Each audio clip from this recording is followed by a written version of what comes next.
So welcome students to this appraisal of new economic policy जो हमने आर्थिक सुधार 1991 की पॉलिसी के तहत जो किए हैं उनका थोड़ा सा मूल्यांकन करने की कोशिश की जाएगी इस वीडियो में। तो जब भी हम कोई चेंज लेके आते हैं, रिफॉर्म लेके आते हैं, उनके पीछे कोई पर्पस होता है। तो जब हमने ये पॉलिसी स्टार्ट नहीं की थी, उससे पहले जो हमारी समस्याएं थी वो हमारी थी सबसे अनएम्प्लॉयमेंट,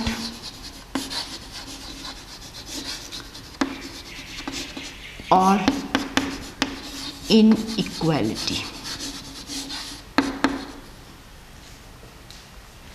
तो अगर देखा जाए ये सब करने के बाद, इतना पॉलिसी में ड्रास्टिक चेंजेस लाने के बाद, इकोनॉमी को टोटली ओपन अप करने के बाद, कंपटीशन के लिए खोलने के बाद, इसको एफिशिएंट बनाने की चाहत में जो भी स्टेप्स आज तक लिए गए हैं उनमें हमारे ये दोनों पर्पस सॉल्व नहीं हुए हैं। हमारी अनएम्प्लॉयमेंट की प्रॉब्लम आज भी आगे से बैड टू वर्स होती जा रही है, और इनइक्वालिटी भी हमारी जो है, जो इसमें हैव्स एंड हैव नॉट्स में जो है वो बढ़ती चली जा रही है। इसके अलावा एक जो और चीज़ सामने आई है, एक और अनोमली जो है वो है वो कोई छोटी चीज़ नहीं है, वो बहुत बड़ा नासूर है, एक बहुत बड़ा जो है, एक बहुत बड़ी हमारे मुल्क की अर्थव्यवस्था के लिए जो एक चिंता का विषय है, that is concentration of economic power. जो हमारी कुछ ही इंडस्ट्रियल हाउसेस के हाथों में हमारी इकोनॉमी की सत्ता जा पहुंची है। कहाँ हम जब 5 ईयर प्लान्स की बात करते थे तो स्मॉल स्केल इंडस्ट्री की बात किया करते थे। वो अलग बात है कि उनको कभी भी किसी भी प्लान में, 5 ईयर प्लान में उनको उनका ड्यू नहीं मिला। Just for the sake of referring to this part, उनको एंड पार्ट ऑफ में, फैग एंड ऑफ में, नीचे कहीं भूली बिसरी डिटेल में उनका मेंशन ज़रूर होता रहा है स्मॉल स्केल इंडस्ट्री का, लेकिन सब्सटेंशियल तो उसके लिए कभी भी कुछ किया नहीं गया। नहीं तो हमारी ये जो समस्या है अनएम्प्लॉयमेंट की, ये हमारी सुधार हो ही जाता।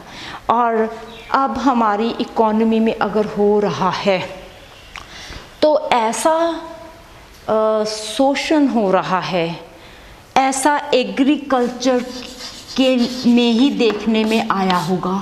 पहले कभी किसी ने कहाँ सुने थे कि जो फार्मर्स हैं वो सुसाइड कर रहे हैं। ये इसके बाद ही ऐसा हुआ, क्योंकि जो हमारे जो इनपुट्स हैं एग्रीकल्चर, चाहे वो केमिकल फर्टिलाइजर्स हैं, इंसेक्टिसाइड्स हैं, या ट्रीटेड सीड्स हैं, वो सारे हमारे इंडस्ट्री से आ रहे हैं, उधर से आ रहे हैं। ये जो है हाइब्रिड के, उसके लिए वो जो है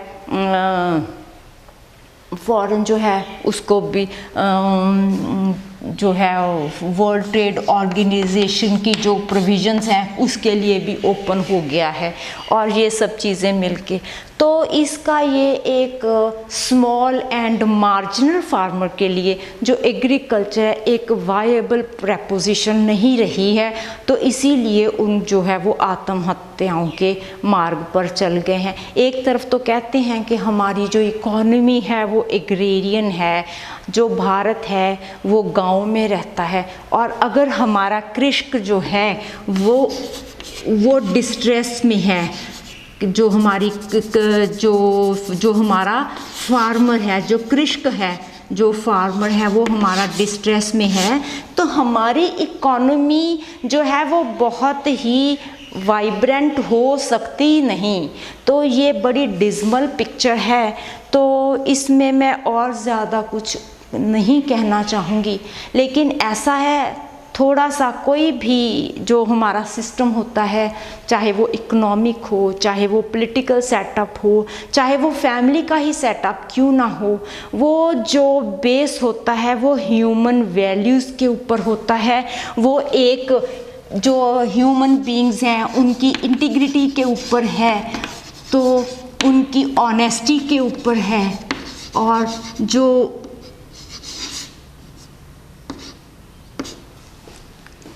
उनके वर्क एथिक्स के ऊपर है कि उनका काम के प्रति रवैया क्या है। हम कह देते हैं काम ही पूजा है, लेकिन हम किस एक्सटेंट तक इसको पूजा मानकर करते हैं? कहते तो यही है ना, अभी भी घर घर में कहीं भी सुनने में बात आ जाती है नौकरी बहुत अच्छी है, काम ज़्यादा नहीं है। अगर हमारा यही रहा तो जो प्रोडक्शन है वो काम के बिना नहीं होती है, तो प्रोडक्टिविटी, एफिशिएंसी तो हमारी लो ही रहेगी। हम कहाँ कह रहे हैं कि वर्ल्ड मार्केट में जाएंगे, compete करेंगे, अगर हम अपने सेफ्टी जोन से बाहर ही नहीं आना चाहते, हम अपना जो पूरा ड्यू हम काम में देना ही नहीं चाहते। ये जो है एक सिंपल सी बात है, मैं इसमें ना मेरा किसी गवर्नमेंट से कोई वास्ता है, ना मेरा किसी पर्टिकुलर सेक्शन से वास्ता है। एज अ टीचर एक कमेंट्री है कि अगर एजुकेशन के ऊपर 4% से ज़्यादा जीडीपी खर्च की होती और इनमें ये वाली वैल्यूज़ स्टूडेंट्स में हार्ड वर्क, एथिक्स और ऑनेस्टी की लाई गई होती, तो आज हमारी इकॉनमी ज़रूर ही बहुत रोबस्ट इकॉनमी होनी थी।